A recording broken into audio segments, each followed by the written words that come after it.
What do you do when the terrible twos never seem to end for your child? There's a new book out and it offers step-by-step solutions to getting a handle on children who are, unfortunately, out of control. Robin Gannon is a mom of 4 boys who at one time about 2 years ago could not get her oldest son to behave. Crying, screaming, he'd start throwing things.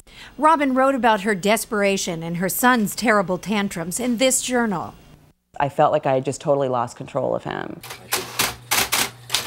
She turned to local child psychologist Dr. Jacob Azerrad for help. About 30 to 60 days later, and his temper tantrums have stopped.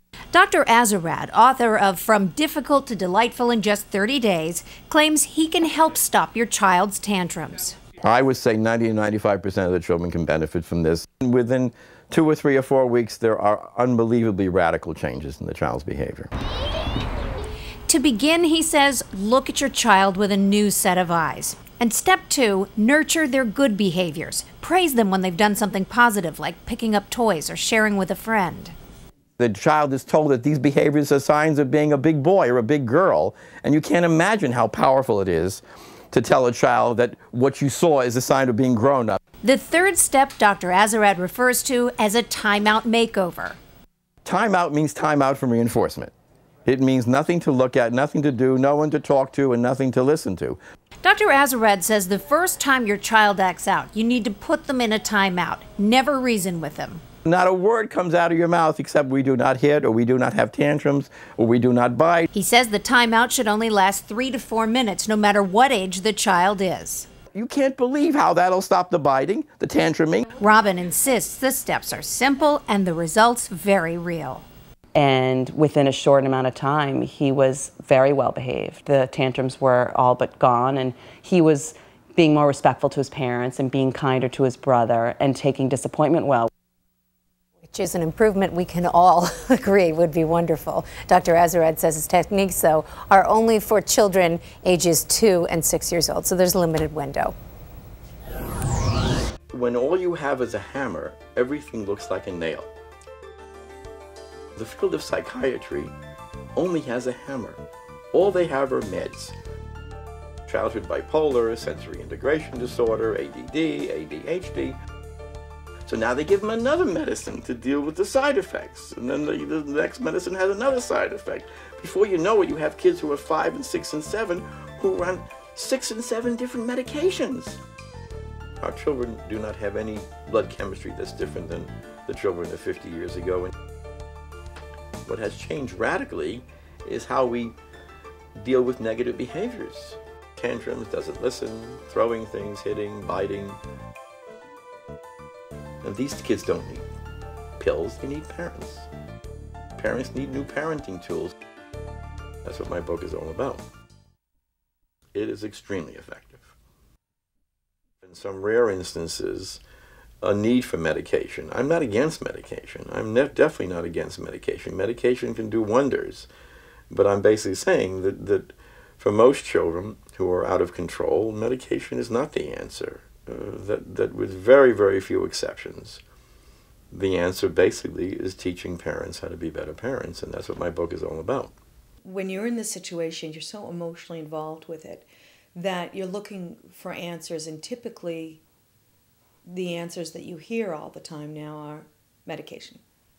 There's something wrong with your child, something's wired wrong, you need to medicate them, and our instincts were the same. Oh, there must be something wrong with her. She has an allergy, or she has attention deficit disorder. You know, all the things that you think about as a parent because you hear them. You know, the books out there for the past 50 years have been teaching parents to reward the very behaviors that drive them crazy. We're told that the biter needs the most comfort. Or we're told when a child makes you furious, don't get furious, get curious. In other words, we have books out there which teach parents to play therapist following negative behaviors. When she started having these behaviors of like running, totally blowing us off when we were talking to her, like ignoring you like you're not even in the room, and really enjoying the confrontation, whether it be positive or negative attention, I'm thinking, what's wrong with this child? Parents are taught to give their love, their attention, their time for hitting, biting, throwing things, tantruming, And lo and behold, those behaviors get worse.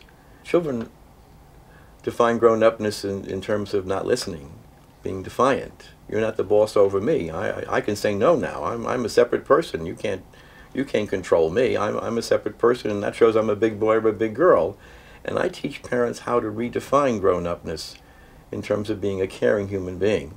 It was really more about our relating to her. And more, I felt like he was kind of fixing us in some semblance of the way.